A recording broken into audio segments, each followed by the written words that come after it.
Të dashur besimtar, në ungjillin e sotëm na tregohet se Zoti ishte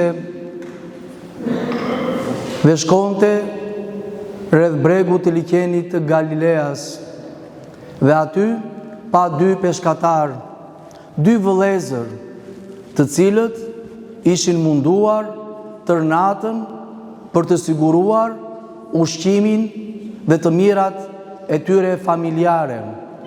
Ata po pastronin rjetat pasi kishin peshkuar dhe gjuajtur tërnatën.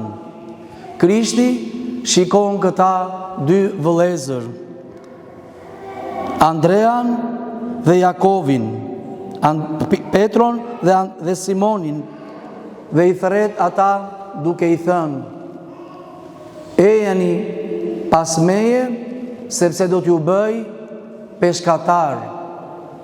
Shkon dhe pak mëtej dhe gjen përsëri dy të tjerë peshkatar, dy vëllezër të tjerë. Dhe i thret edhe ata duke i thënë: ejani pas meje dhe do t'ju bëj përsëri peshkatar njerëzish. Ata ishin djemt e Zebedeut dhe ishin, thot, dhe jati tyre bashkë me ta duke pastruar rjetat. Dhe ata lanë barkat, rjetat, por edhe babain e tyre. Këta 4 apostuj shikojmë se ka përcyen 3 sfida, mposhtën 3 pengesa. E para është shtyrja në kohë e thirrjes që i bëri Krishti.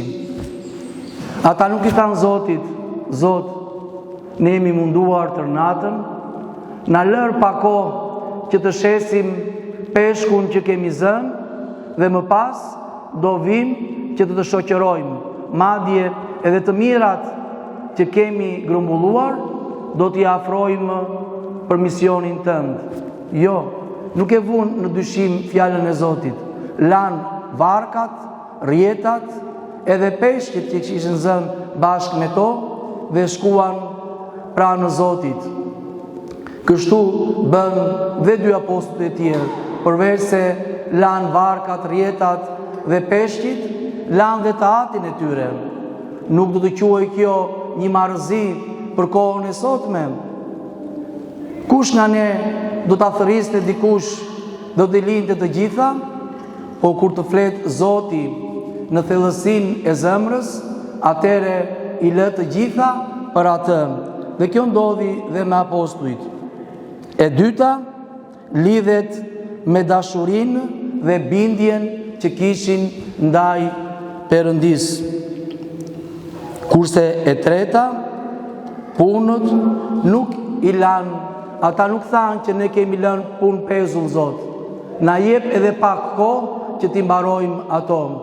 Ka përcyen çdo lloj situate tjetër dhe shkuan para Zotit.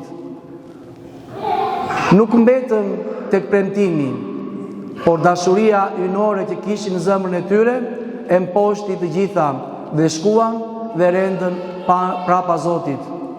Edhe neve thirremi vazhdimisht: eja pas meje, se do të bëj peshkatar njerëzish. Eja pas meje, se do të drejtoj në rrugën e shpëtimit. Eja pas meje, se çdo gjë tjetër që të mundon, do të shlirohesh. Eja pas meje, dhe çdo gjë që bën jetën tënde, do të shkoj mbar. E kemi parë edhe neve në jetën tonë, që kur kërkojmë ndihmën e Zotit, çdo gjë bekohet, çdo gjë shenjtërohet, çdo gjë shumohet. Zoti nuk na thret të gjithëve që të bëhemi apostuj, të bëhemi njerëz të pamartuar dhe t'i përkushtojmë fjalës synore. I përkushtuar do të thotë që të mos kesh tundim, që t'i vjedhësh të afërmit tënd, të mos kesh xhelozi ndaj të mirave të të tjerëve, të mos kesh në zemrën tënde të këqija për të tjerët, të veprosh sa herë veprën e Zotit. Kjo do të thotë që të jesh dhe ti i thirrur pranë Zotit. Secili prej nesh është thirrur ditën e pagëzimit, kur është pagëzuar nga priftërinjt, kur është pagëzuar në emër të Atit, të Birit dhe të Shpirtit të Shenjtë. Është tashmë e ka përkushtuar jetën e tij Zotit. E ka përkushtuar jetën e tij thirrjes ndaj veprimit hyjnor. Por çfarë nevojitet? Ta përsosim këtë thirrje. Të jemi edhe neve të gatshëm, të bindjemi në çdo moment fjalës së Zotit. Por kur e dëgjojmë në fjalën e Zotit? Dhe ku ta gjejmë fjalën e Zotit? Dhe si ta kuptojmë fjalën e Zotit? E pare punës se kuptojmë nëpërmjet shkrimit, nëpërmjet leximit të vazhdueshëm të shkrimit të shenjtë, nëpërmjet vigjilencës që duhet të kemi në lutje, nëpërmjet kishërimit dhe adhurimit të përhershëm në komunitet. Kisha nuk është e shenjtë nga që ka disa mure dhe ka disa ikona të bukura të pikturuara. Shenjtëria e kishës vjen nga pjesëmarrja e njerëzve. Kur Shpirti i Shenjtë vjen dhe bekon frymën ton, shpirtin ton, atëherë e shenjtëron edhe godinën. E para herë u quajt kishë mbledhja e vet apostujve, vet mbledhja e nxënësve i dha emrin mbledhjes së tyre kishë, dhe më pas doli nevoja që ata të ndërtonin godina dhe to kisha të jenë të shenjta, sepse rresht njerëzish, lumë njerëzish janë lutur brenda tyre dhe janë shenjtëruar. Zoti nuk shenjtëron godina, por shenjtëron njerëz dhe nëpërmjet tyre shenjtërohen edhe godina. Prandaj, të dashurit e mi, të jemi përherë vigjilent ndaj thirrjes që na bën Zoti. Eja pas meje dhe do të bëj peshkatar. Eja pas meje dhe ri vigjilent për të dëgjuar thirrjen time. Eja pas meje dhe unë do të shenjtëroj.